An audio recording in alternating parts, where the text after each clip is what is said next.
My name's Ed Piskor. I'm Jim Rugg. Got a good one for you today, Kayfabers. What do you got for us up front, though, Jimmy? Street Angel, Deadliest Girl Alive. This is the Image Comics collection, completely different than the hardcover collection of Street Angel. All the color Street Angel comics I've done are in here, plus a few extra unpublished stories.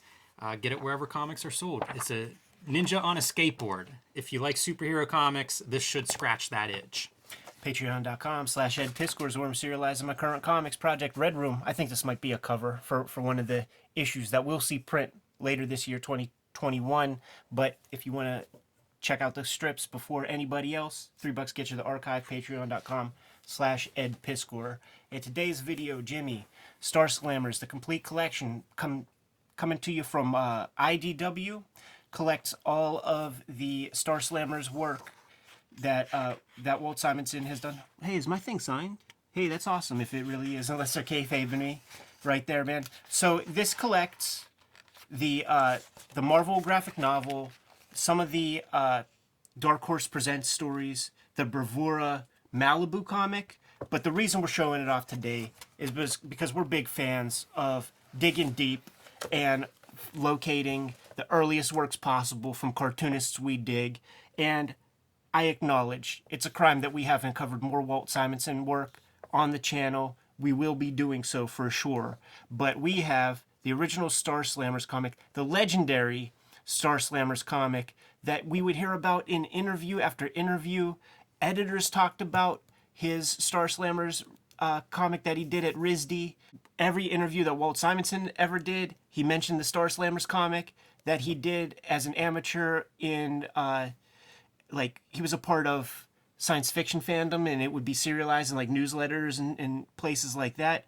So we're going to take a look at it because this might be the first presentation of that early work. I think there might have been some IDW issues that would serialize it a little bit, but it's the complete work that he did kind of as his thesis at RISD that he then took to DC Comics, got a couple of backups here and there early on, and 6 months after putting pencil to paper on the final page of this RISD Star Slammers comic, he's working on Manhunter, which is the backup feature with Archie Goodwin that's kind of set him up for life, man. Yeah, very legendary. It's the backup that, like, you know, our Image forefathers, like, they would talk about, like, the Walt Simonson Manhunter is everything. There's IDW artist editions of it, like, huge comic. It comes 6 months after this amateur stuff. And what we're going to see here, and what I like about looking at the amateurish works of the cartoonists we like, the leveling up, page after page after page.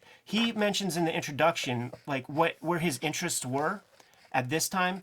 He wanted this comic to be a mixture of Von Baudet and Robert Crumb. You see the Von Baudet as soon as you turn this page. This is the first time I'm seeing this. As soon as you turn the page, Von Baudet is what kind of jumps off the page to me. Interesting space slammers. Yeah. It's so cool to see that evolution of, you know, a concept like this. And, you know, thank you, Walt Simonson, for reprinting this. You Absolutely. know, like, guys are shy about their early work and stuff. This is great to see. Really fantastic. Got the dates on there, man. April 1st, 1970, and solidified that signature from the jump. Yes. Yeah, great signature. Man, I've been talking about looking at old comic courses and things. Signature is something that is covered in some of those. You know, you got to look professional. And if he's going through a school program, that's your brand. You know, like, he might be going on to become a freelance illustrator. So you need a signature that's readable and distinct to market yourself as you go forward. That's kind of cool to see from the beginning that he had it. Check this out, Jimmy. This is a redraw of this. So the text is all the same. Wow. And so we just, like, sort of update it. Kind of like you do when you're young, man. And you draw a page and you immediately look at it as a piece of shit. And you're like, I could do better.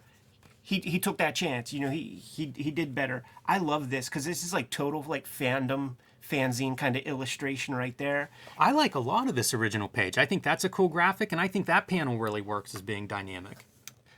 I think he got that calligraphy, those calligraphy markers for Christmas too that year. Chisel tip marker there. Yep. Cool design. Obvious reference, I'm sure, used on that face right there. And look at this, man. What I'm curious about are these the tools that are being used. I love this whole sequence. I love the spaceships, the diagonals, really great. The white on black, and yeah, the morphing of that what looks like a planet into a skull. Very awesome. Like seeing his lettering too. You know, that's part of what makes me wonder about the tools that are being used. that great screen tone, that circle screen tone being used on Spirograph. top of each other. Very awesome. But the lettering has a certain quality of like a thick and a thin. And I just wonder, is he using a lettering tip nib? Oh, right. It looks. I feel like I see bleed on there. And whenever my aunt got me my little calligraphy chisel tip markers, there were five tips. It's a skinnier tip joint, That's pretty cool, man. Getting into a nice logo there. and it feels like a Simonson piece. Yeah. Has Simonson lines. If I saw that, I would absolutely be able to call Simonson out on that piece. I really like the page designs. I could see this being presented as a, like for critique, right? Where it's like you're really trying to build these pages that look interesting. Pretty cool. And already there's a leveling up to what we saw earlier, man. There's a different application of tools. He's using more dip pens and stuff. I think it was all markers on that earliest stuff. Looked like it. And then, see, you're getting these like 4 or 5 page sections. So there's a little bit of time that goes by probably between each. And the leveling up, it becomes dramatic. Yeah, each chapter. Yeah.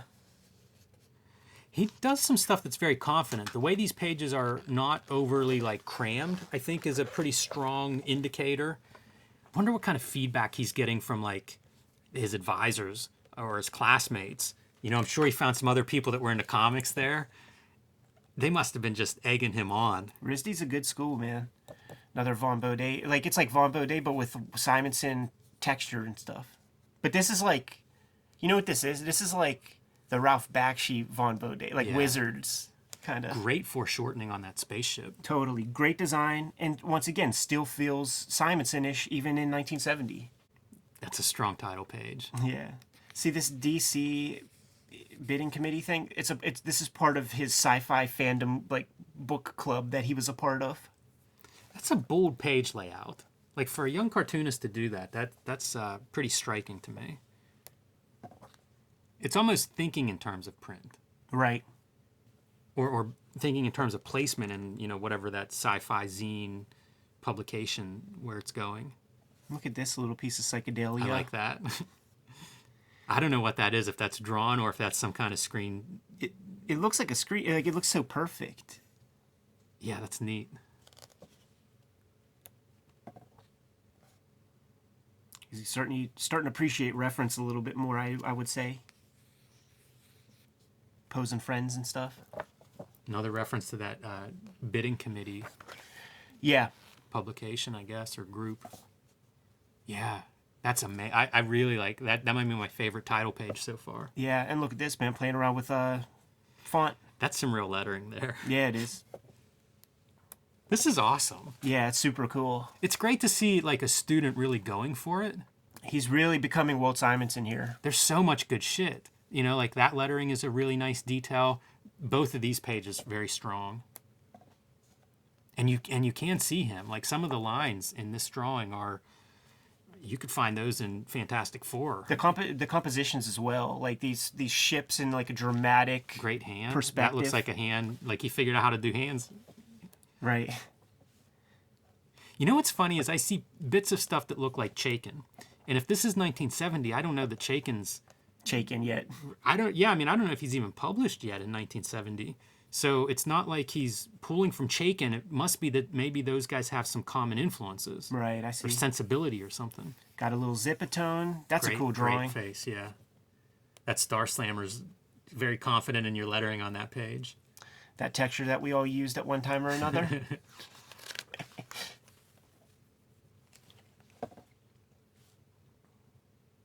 Big white screen, I guess.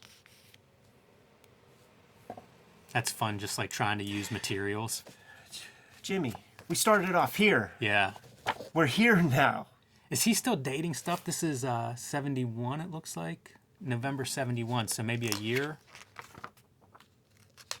72, that's 672 for that title page. So possibly, creating these title pages to publish pieces of this. Right. Over the next year.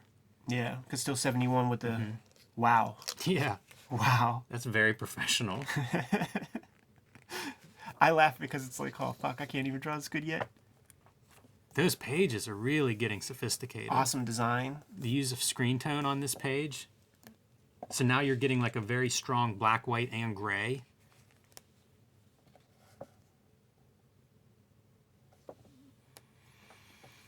That's Walt Simonson. Sign him up. What a spread. Sign him up. Let's get this guy some work. Yeah, jeez. How The other cool. thing that would be great if you're an advisor or if you're in those critique sessions would be looking at this as a body of work. Right. You know, the progress is just dramatic. It's my favorite thing to do, like stuff like the complete Crumb comics and all the comic strip reprints that are out there, just like the entire Charles Schultz body of work, and just like watch the development. Tell me that's not the raddest thing in here, man. Yeah, I love the skull on the front. The skull is design. everything. The skull Great is design. everything. A little bit of it's the gun barrel pointing right at you. Like, that's a good choice. Not bad. Not bad. Wait, is Galactus in this one? It's wild how the figures show, you know, Kirby and comics history and the figures, but there's so much that's not figures. So much of it is this outer space sci-fi stuff that it's pretty awesome, and I wonder where he's pulling some of this stuff from. You know, way pre-Star Wars. Oh, yeah. Oh, yeah. And he's always had that kind of design sensibility. Like, it really shined on his Fantastic Four, Oh, just yeah. the different technologies and stuff he Love could draw. the top-down view. That's a good choice. That's a pro. You know, he could get some Charlton work with that. Bump Nick Cuddy out of a gig.